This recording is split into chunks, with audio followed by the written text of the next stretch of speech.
Hello everyone. Welcome back. I am glad you found your way here again. Before we step into the shadows, please take a moment to press the like button and subscribe to the channel. It helps this community grow, and it means the world to me. Thank you. Now, I hope you're ready. I hope you've locked your doors. Tonight, we are once again opening the book of true paranormal accounts. Stories sent to me from the quiet, haunted corners of this country.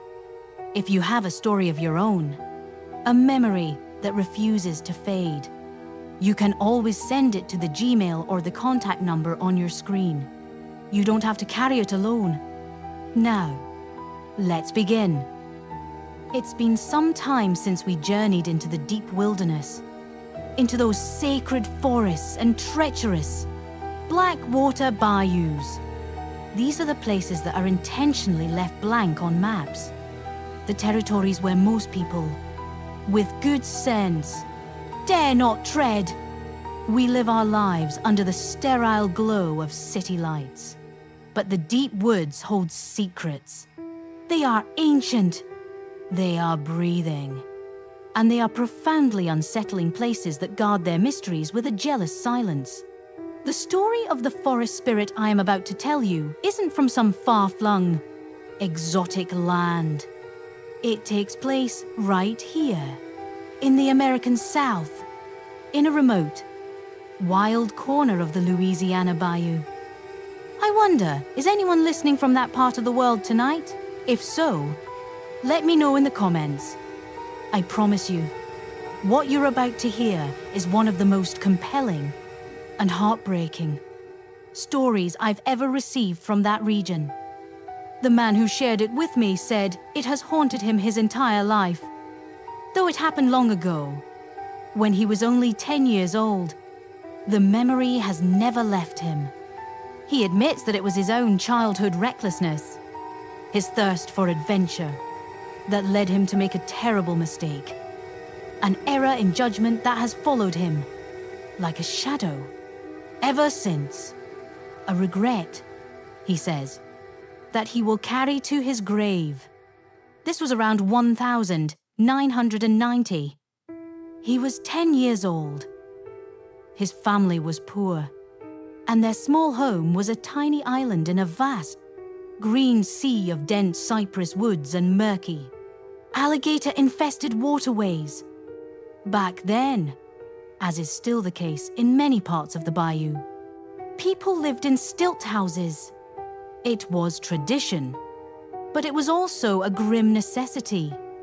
When the seasonal floods came, the water would rise with silent, deliberate speed, and building your home on stilts was the only thing that stood between your family and the churning, brown water. He described his childhood home to me. A simple, weathered wooden box raised on thick cypress posts that were slick with green algae. Behind the house was a dense, suffocating thicket of wild banana trees belonging to their neighbor. In front, a slow-moving river sighed past, and beside it, a truly colossal pecan tree stood like an ancient, gnarled sentinel. The house was built entirely of wood, and the floorboards had never been flush. They were old, warped planks, swollen and shrunk by 100 years of humidity, and countless gaps and cracks webbed the floor. Standing in the living room, you could look down through the splintered wood and see the dark, damp earth below. The space above was for the living. The space below, a dark, perpetually damp cavern of mud and roots, was where they kept the chickens. One night, like any other, he took a bath, said his goodnights, and climbed into his small bed, which was situated directly above that chicken coop. He was just beginning to drift, sinking into the soft darkness of sleep, when a sudden, violent explosion of sound from below tore him back to consciousness. A frantic, terrified squawking, the sound of pure panic. It sounded as if something or someone had just ripped their way into the coop. He slipped quietly from his bed, his bare feet silent on the cool wood floor. He crept across the room and knelt, pressing his eye to one of the wider cracks between the boards. He could see a dark, man-shaped shadow moving with a swift, predatory purpose in the coop below. A moment later, the shadow lunged and snatched a chicken. The bird's terrified shrieks were abruptly cut off. He could see why the others were in such a frenzy. In those days, in the deep bayou, flashlights were a luxury. People used pine knot torches, and he could see it now, the faint, unsteady orange flicker of a torch below, casting long, dancing shadows that turned the roots and posts into monstrous shapes. The cracks in the floor were too narrow to give him a clear view. He assumed it must be his mother, catching a chicken for the guests they were expecting the next day. Thinking nothing more of it, he crawled back into bed and let the sounds of the swamp lull him to sleep. The next morning at breakfast, he asked, "Mama, were you down in the coop last night catching a chicken?" His mother turned from the stove, a puzzled look on her face. "No, son," she said, shaking her head. "I went straight to bed after my chores. Why would I be out catching chickens in the middle of the night?" Her words were like a splash of ice water. The old folks' ghost stories, whispered on the porch during hot, sticky nights, came flooding back to him. "But I saw it." "Mama," he insisted, his voice trembling slightly. "I wasn't dreaming. I saw a person, and they had a torch." "You were dreaming." "Sure," she said, her voice gentle but dismissive. Later that morning, however, a flicker of doubt must have crossed her mind, because she went down to check, and she returned with a grim look on her face. One chicken was gone. In those days, every animal was counted. Every egg was precious. Theft was a constant threat. They both decided it must have been a thief and tried to put the unsettling incident out of their minds. The following night, he was fast asleep when a deafening thud on the tin roof of the house jolted him awake as if he'd been struck by lightning. His mother heard it too. Her bedroom door creaked open. They both grabbed a lantern and hurried outside, their bare feet sinking into the cool mud. There, on the ground beside the house, lay a single, enormous pecan. "Just the wind, I guess," his mother said, her voice tight with relief. A pecan must have fallen on the roof. But as he picked it up, he noticed something was wrong. "Mama," he said, turning the pecan over in his small hand. It felt strangely warm. "This pecan is perfectly ripe. It's so soft. If you squeezed it, the juice would run right out. But that tree is so tall. If it fell all that way, hit that hard on the roof, and then fell again to the ground, it should be smashed to pieces.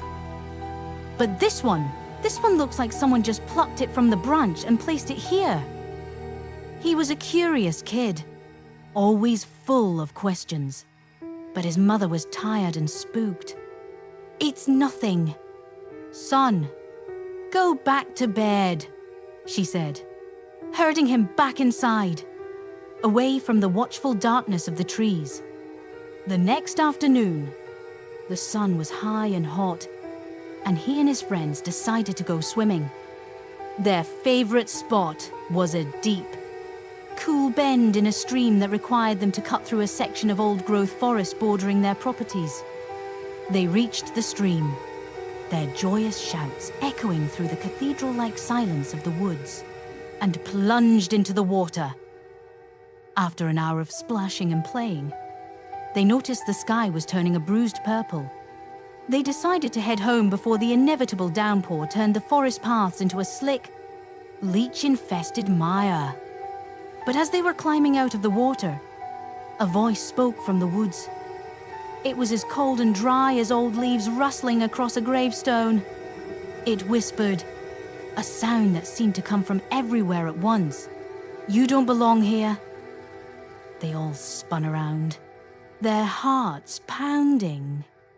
They saw nothing but the deep, layered shadows of the forest. A moment later, as they looked back toward the path, a man was standing there, watching them from the tree line. He was just a dark shape, perfectly, unnaturally still. Then, in the space of a single blink, he was gone. Shaken. They started for home. Just as they cleared the edge of the forest, one of his friends, a boy named Quentin, the bravest and strongest of their group, stopped dead in his tracks. "Hey," he whispered, his eyes wide with a terror that made the hairs on the back of the narrator's neck stand up. "Back there, in the woods, I saw something." It was a shadow, a dark shadow, and it leaped from one high branch to another, just like a monkey, fast as anything. Then it was gone. They had only walked a few yards further when Quentin suddenly gasped and collapsed, his legs giving out from under him. He was overcome by a sudden, crippling weakness. The other boys, terrified, had to half carry, half drag him the rest of the way home. By the time they got him to his front porch, every single one of them, Quentin included, was burning with a high, violent, and inexplicable fever. That night, as the boy lay in his bed, his body aching and his mind swimming in a feverish haze, the real haunting began. He could hear footsteps, the distinct sound of slow, heavy footsteps walking across the wooden floor of the house. He knew the sound of his father's tread, his mother's lighter step. This was neither. The old floorboards groaned in protest as the unseen presence moved deliberately, closer and closer to his room. A few moments later, the footsteps crossed his threshold. They approached his bed. And then, he heard the familiar, sharp creak of the wooden bed frame as the presence sat down on the edge of his mattress. It just sat there, a heavy, silent, invisible weight pinning the blankets down beside him. It didn't move. It didn't speak. It just sat there in the darkness, watching him. After several agonizing, eternity-long minutes, the weight lifted. The bed frame creaked again, and the footsteps retreated, fading back into the silence of the house. The next morning, he told his mother, "You were just feverish." "Son," she said, her face tight with worry. "It was a bad dream. That's all." But the second night was worse. He was sleeping when he felt that same heavy weight. But this time it climbed directly onto his chest, pinning him down, stealing his breath. He was paralyzed, his limbs like lead, a scream trapped in his throat. He forced his eyes open, but saw nothing but the oppressive darkness of his room. The crushing pressure was terrifyingly real. In a blind panic, he began to pray in his mind, chanting the name of God over and over like a mantra. After what felt like an hour, the weight suddenly lifted. He could move. He could breathe. The fever raged for 3 days. His parents, now deeply afraid, sat him down and made him recount every single thing he had done in the days before he got sick. He told them everything. The swimming trip, the whisper from the trees, the dark figure, Quentin's vision of the leaping creature, and the sickness that had struck all of them down at once. His father's face went pale. He immediately went to the other boys' houses. He found them all in the same state, laid up in bed, burning with the same fever. The parents all gathered, their hushed, fearful voices drifting from the porch. They came to a single, terrifying conclusion. The children had trespassed. They had offended the spirits of the forest. The very next day, his father gathered offerings, a bowl of rice, a pyramid of fresh fruit, and walked the path back to the swimming hole. He stood at the water's edge and prayed, his voice carrying through the silent woods. He apologized to the spirits of the land, to the ancient guardians of that place. He begged their forgiveness for the children's ignorance and pleaded with them to release their hold. Miraculously, the next morning, the boy's fever was gone. It had vanished as quickly as it had arrived.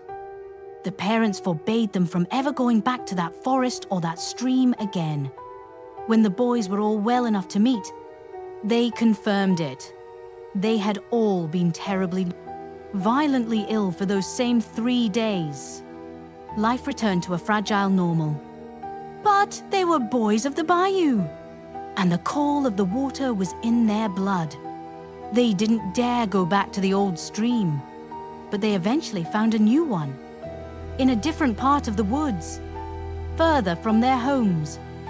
One night, after they'd been swimming at the new spot for a few weeks, he had a dream. It was incredibly vivid. In the dream, a man's voice, calm and clear, whispered right in his ear, "The stream where you swim tomorrow. A great snake will be there. Do not go. Warn your friends." But when he woke up, the morning sun was bright. The birds were singing, and the dream had evaporated like mist. He completely forgot the warning. He gathered his friends, and they all headed to the new swimming hole. They had just reached the edge of the water when they saw it.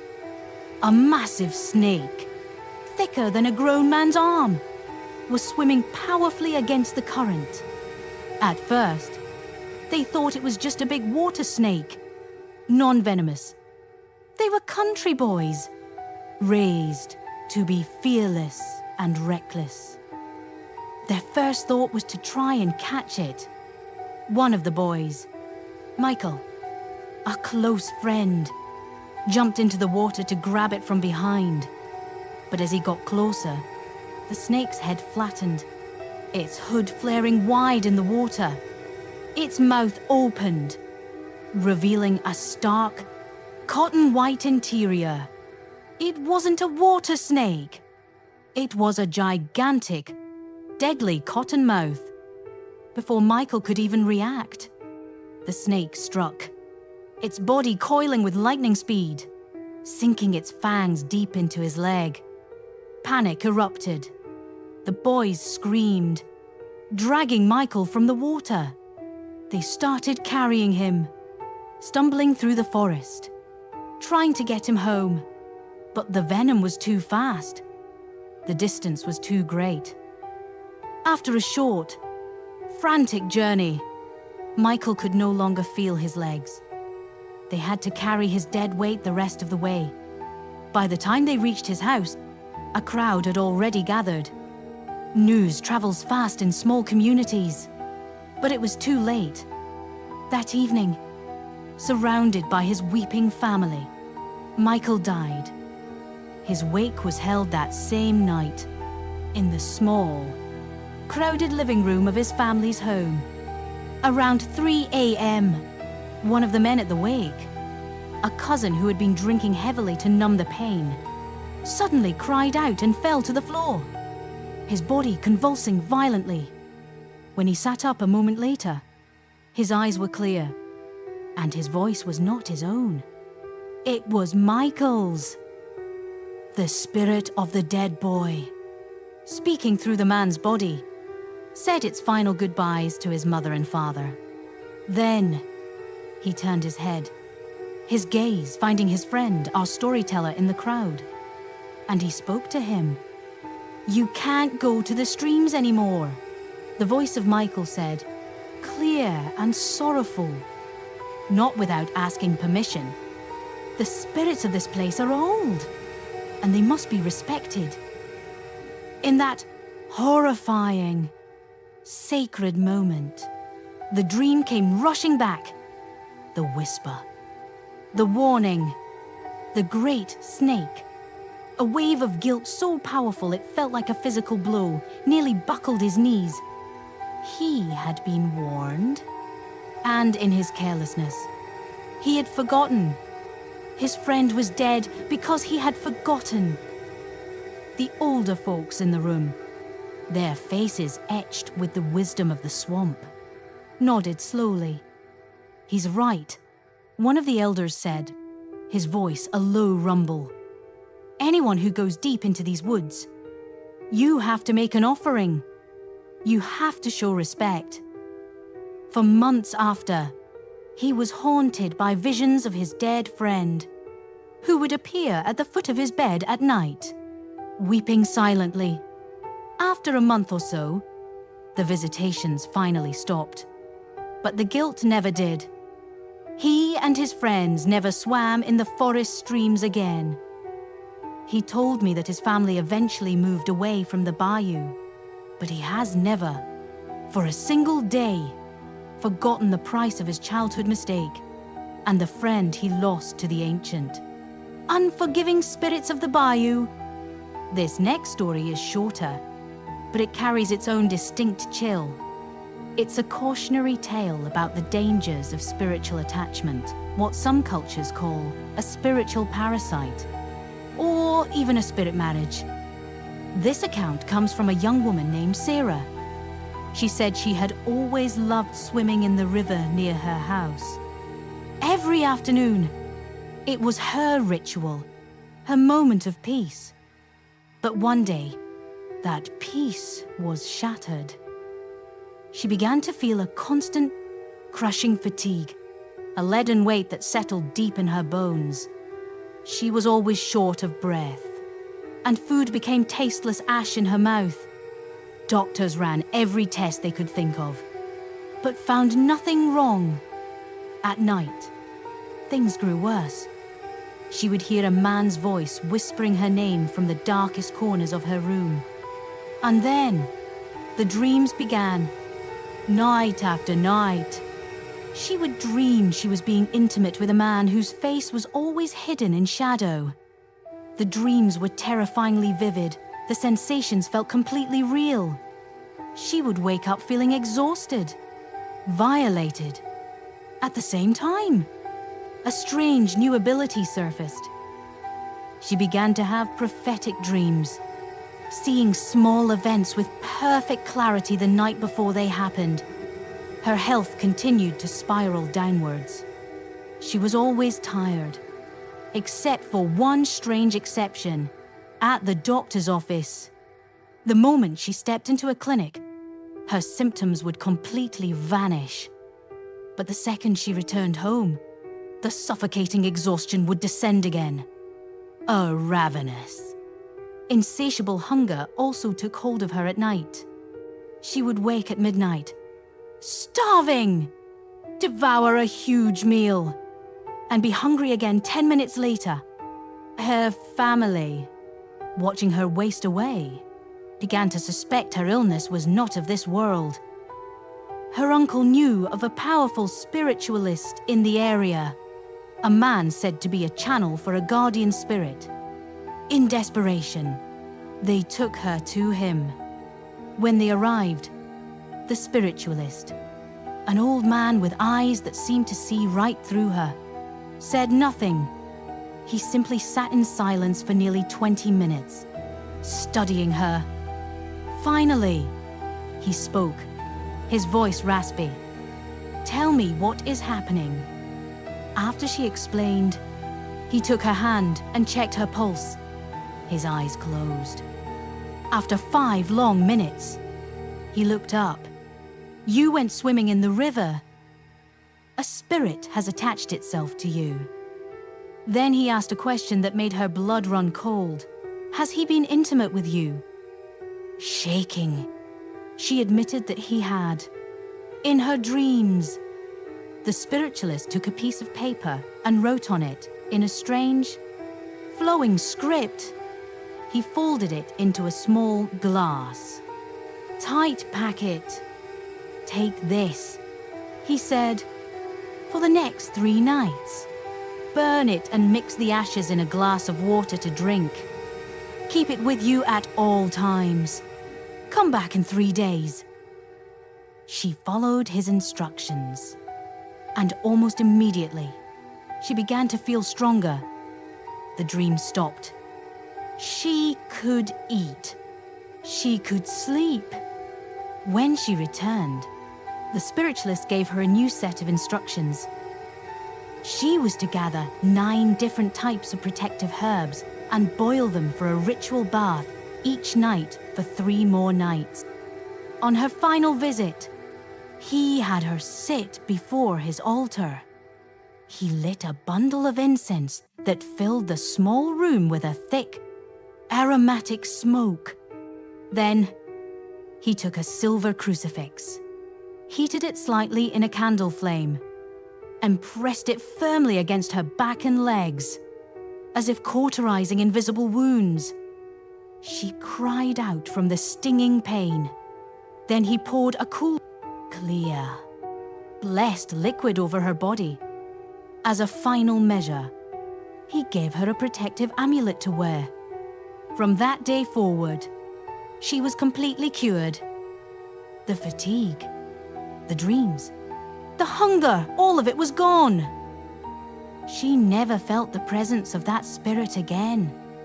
The spiritualist's methods may seem strange, even brutal, but for her, they were a lifeline that pulled her back from the edge of a world she was never meant to be a part of. And that brings us to the end of our stories for tonight. Thank you for walking with me through the darkness. Don't forget to like and subscribe. And please, leave a comment below. I'll be back soon with more true tales from the shadows. Until then, sleep well.